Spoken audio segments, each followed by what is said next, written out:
Bismillahirrahmanirrahim.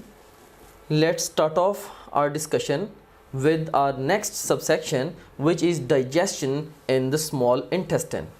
Let's have a look at the big picture. First of all, we'll talk about digestion in duodenum, and then we'll talk about the digestion in jejunum and ileum, and last of all, we'll talk about the absorption of food in the small intestine specifically.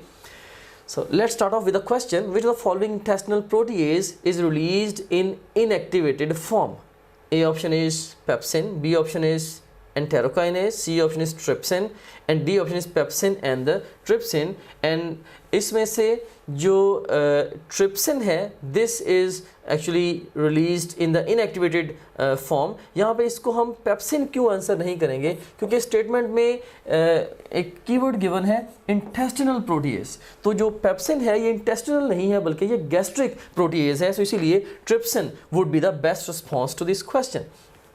Another question: which of the following organ is associated with digestive tract but not produce any secretion?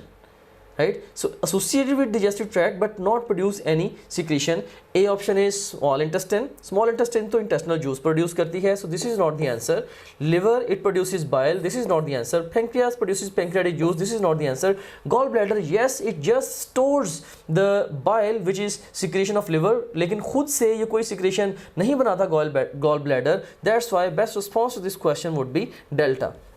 Another question: emulsification of fat globules takes place due to. A option is bile pigments, B option is bile salts, C option is pancreatic juice, and D option is all of these. And the best response to this